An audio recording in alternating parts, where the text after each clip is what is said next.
नमस्कार, public news देख रहे हैं आप। बिहार के चुनावी मुकाबले में आमने सामने दोनों गठबंधनों में सीटों के बंटवारों पे फंसा पेच निकल नहीं पा रहा है। जो हाल एनडीए का है, करीब करीब वैसा ही मामला महागठबंधन का भी है। उम्मीदवारों की घोषणा में अगर कोई रफ्तार भर रहा है तो वो है प्रशांत किशोर, जो अब जन सुराज पार्टी की दूसरी सूची भी जारी कर चुके हैं।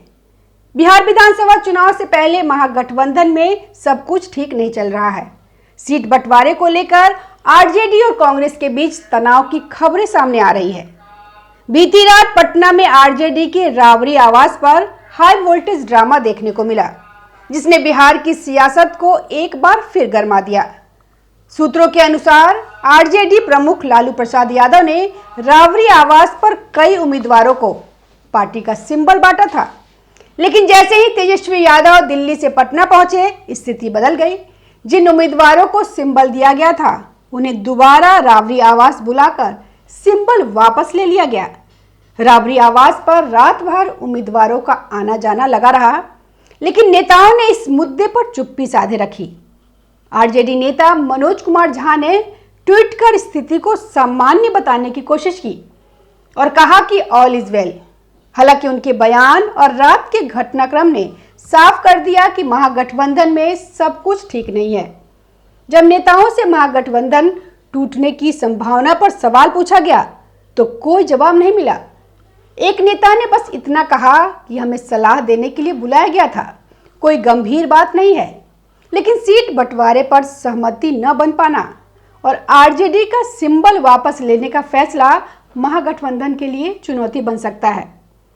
बताया जा रहा है कि दिल्ली में तेजस्वी यादव और कांग्रेस नेताओं के बीच हुई बैठक के दौरान सीट बंटवारे पर पूरी तरह सहमति नहीं बन पाई। इस बीच पटना में आरजेडी द्वारा उम्मीदवारों को सिंबल बांटने की प्रक्रिया से कांग्रेस नाराज हो गई।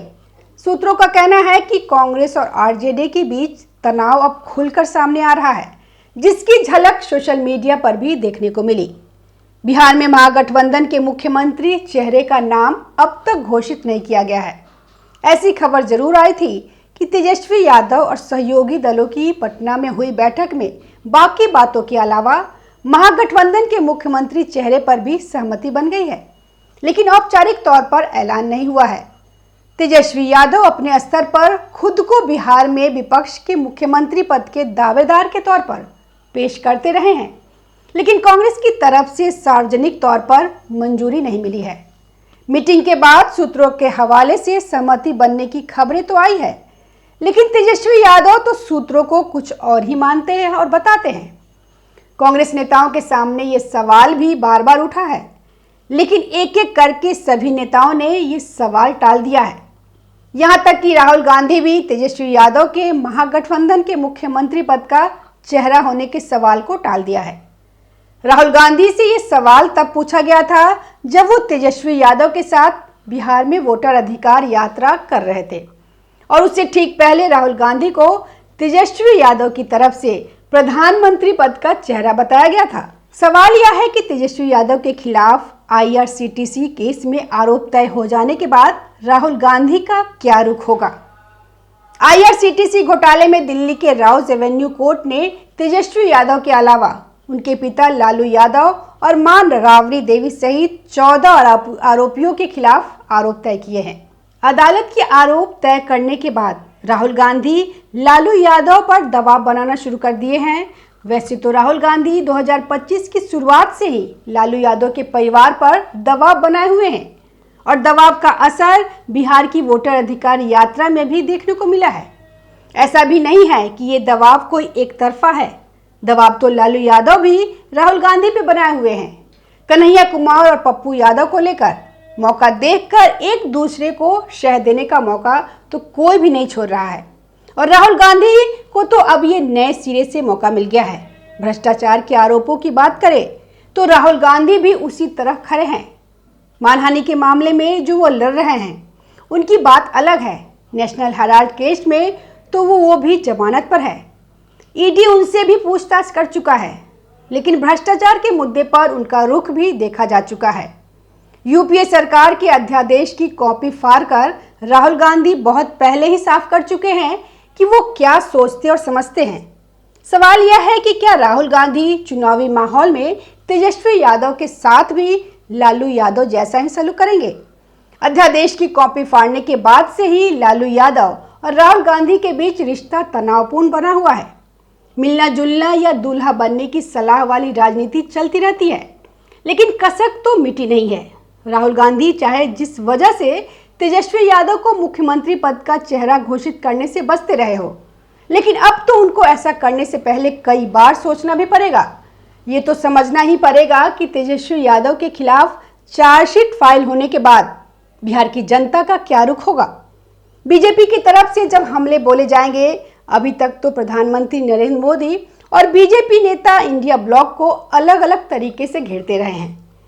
अब तो नए सिरे से मौका मिल गया है। सूत्रों के अनुसार कांग्रेस अध्यक्ष राहुल गांधी ने दिल्ली में तेजस्वी यादव से मुलाकात नहीं की। इसके बजाय उन्होंने कांग्रेस के वरिष्ठ नेताओं के साथ करीब 1.5 घंटे तक चर्चा की, लेकिन सीटों को लेकर कोई ठोस समाधान नहीं निकला। वहीं कांग्रेस के अंदरूनी सूत्रों का दावा है कि पार्टी राजद के सामने बिहार में सीटों को लेकर अपनी मांग पर पूरी तरह से अड़ गई है। दावा यहां तक किया जा रहा है कि लोकसभा में नेता प्रतिपक्ष और कांग्रेस नेता राहुल गांधी ने अपने नेताओं को अपनी मांग पर अड़े रहने का स्पष्ट संदेश दे दिया है, जिसकी वजह से नेता यह कह रहे हैं कि इतनी सीटों से कम पर बात नहीं बन पाएगी। दरअसल सोमवार को राजद ने अपने उम्मीदवारों को सिंबल जारी किया था, लेकिन महागठबंधन में दरार की खबरों के बीच कई उम्मीदवारों से सिंबल वापस ले लिया गया। यह स्थिति गठबंधन में असहमति की गहरी छाया दिखाती है। कांग्रेस तैयार कर रही है 243 उम्मीदवारों की सीट। इसी बीच कांग्रेस ने अपने नेताओं से बिहार की सभी 243 विधानसभा सीटों पर संभावित उम्मीदवारों की सूची तैयार करने को कहा है। देर रात दिल्ली में कांग्रेस अध्यक्ष मल्लिकार्जुन खड़गे के आवास पर हुई हाई लेवल बैठक में नेताओं को वहीं रुकने का निर्देश दिया गया। बैठक में पार्टी ने साफ कहा कि इस बार सीटों की क्वालिटी पर कोई समझौता नहीं होगा। राजद की संभावित लिस्ट के मुताबिक पार्टी करीब 140 सीटों पर चुनाव लड़ेगी, जबकि कांग्रेस के हिस्से में लगभग 60 सीटें आ रही हैं।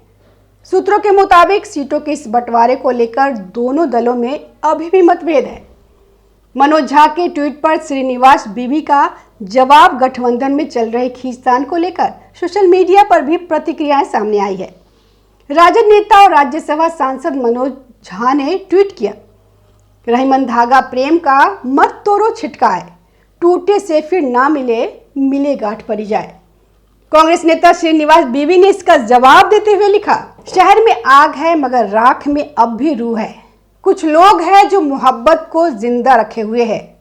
महागठबंधन में सीट बंटवारे को लेकर हो रही देर का एक और कारण है, वह मुकेश सहनी के नेतृत्व वाली विकासशील इंसान पार्टी वीआईपी है, जो महागठबंधन में 30 सीटों की मांग कर रही है।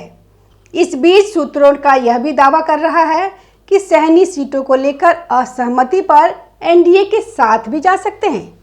उन्होंने अपने विकल्प अब तक खुले रखे हैं, क्योंकि एनडीए खेमे ने सहयोगियों के बीच असंतोष के कारण उम्मीदवारों की सूची की घोषणा टाल दी है। विश्लेषकों का मानना है कि अगर राहुल गांधी और तेजस्वी यादव की मुलाकात नहीं होती है तो महागठबंधन में सीट शेयरिंग का पेच और उलझ सकता है। बिहार के सियासत में आगामी कुछ दिनों में इस मामले में और हलचल होने की संभावना है। धन्यवाद। हमारे वीडियो को लाइक कीजिए, शेयर कीजिए और हमारे चैनल को सब्सक्राइब कीजिए। ताज़ा खबरों से जुड़े रहने के लिए हमारे चैनल को सब्सक्राइब करें और बेल आइकन को दबाना ना भूलें, ताकि हर खबर की नोटिफिकेशन आपको मिलती रहे।